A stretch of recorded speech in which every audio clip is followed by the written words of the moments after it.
Assalamualaikum warahmatullahi wabarakatuh. Salam planter Indonesia.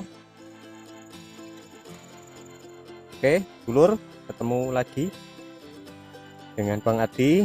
Piye kabare? Pada sehat semua? Sawit sudah naik, tentunya jangan lupa untuk bahagia dan sedekahnya terus ditingkatkan. Oke, kali ini saya lagi di kebun melakukan proses pemupukan dengan menggunakan NPK komplit. Oke dulur, di sini kita akan coba membahas tentang aplikasi pemupukan. Yang pertama dengan cara dibenam, terus yang kedua dengan cara ditabur. Tentunya dari dua metode ini ada kelebihannya, ada plus minusnya. Untuk yang pertama kita coba bahas metode yang dibenam. Tentunya dari segi ekonomi kita akan mengeluarkan biaya untuk melakukan proses pembuatan lubang. Untuk pembuatan lubang ini kalau satu pokoknya itu ada 4 titik dalam 1 hektar dengan rata-rata jumlah batangnya itu 130. Jadi udah berapa hari kalau mengerjakan orang.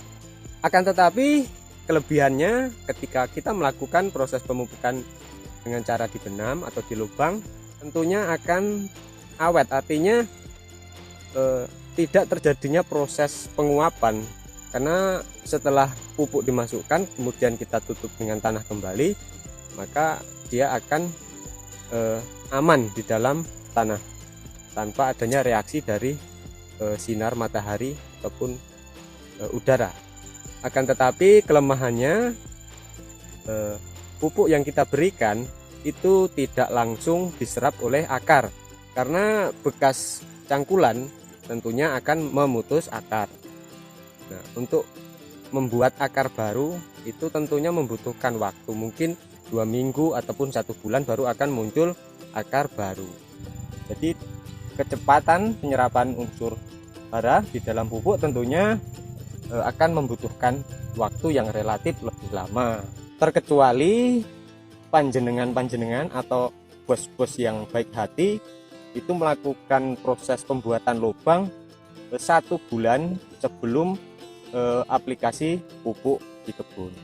Mungkin kalau udah 1 bulan itu akan muncul akar-akar yang akan menyerap pupuknya. Terus selanjutnya yang kedua, metode dengan cara ditabur. Nah, di sini kita harus mempertimbangkan salah satunya itu faktor dari curah hujan dan juga kelembapan tanah. Waktu yang pas untuk melakukan aplikasi pemupukan ketika adanya curah hujan sedang ataupun ringan. Kalau terlalu deras, nah karena dengan ditabur ditakutkan nanti terbawa arus. Kalau nggak ada hujan ya sebaiknya pupuknya dipending dulu, takutnya mubazir, tidak bisa bekerja pupuknya dengan maksimal. Bagaimana kalau lahannya itu mereng? Kebetulan kebun saya ini mereng, akan tetapi ini dibuat teras. Pemupukannya pun dengan cara ditabur ini aman. Ini cukup ditabur di bagian sini bawah batang ini 2 meter arah sana, ataupun bisa juga di belakang ini di tumpukan pelepah, karena di bawah tumpukan pelepah ini banyak akar-akar baru yang siap menyerap unsur hara dari pupuk. Kalau lahan-lahan sampean ini mereng ya jangan dipaksakan melakukan proses pemupukan ini dengan cara ditabur. Ada baiknya itu sampean melakukannya dengan cara dibenam atau dicangkul terlebih dahulu, baru dilakukan proses aplikasi pemupukan.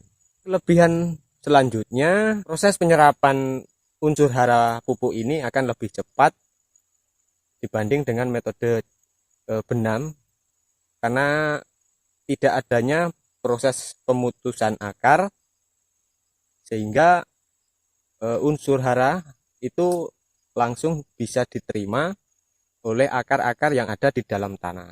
Jadi kecepatan penyerapannya itu lebih cepat dibanding dengan proses dibenam. Kalau proses dibenam tentunya tadi ada pemutusan akar, dia melakukan proses pembuatan akar baru yang memakan waktu relatif cukup lama.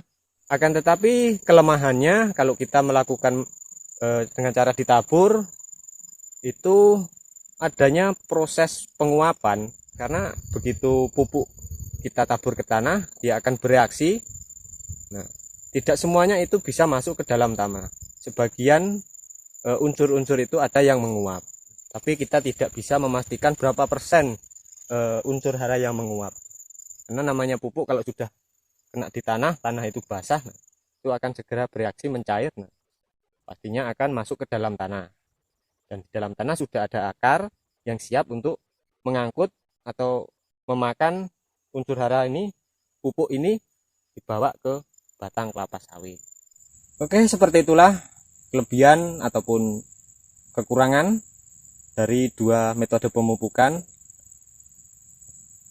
Antara yang dibenam tentunya memiliki kekurangan, yaitu yang pertama menambah biaya untuk pembuatan lubang.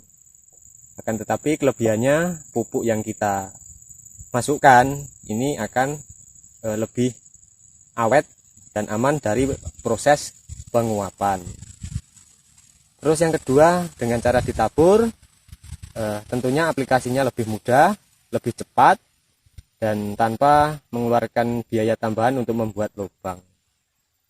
Terus untuk daya serapnya tentunya yang metode dibenam itu akan lebih lambat karena adanya proses pemutusan akar, karena pembuatan akar itu membutuhkan waktu yang relatif lebih lama.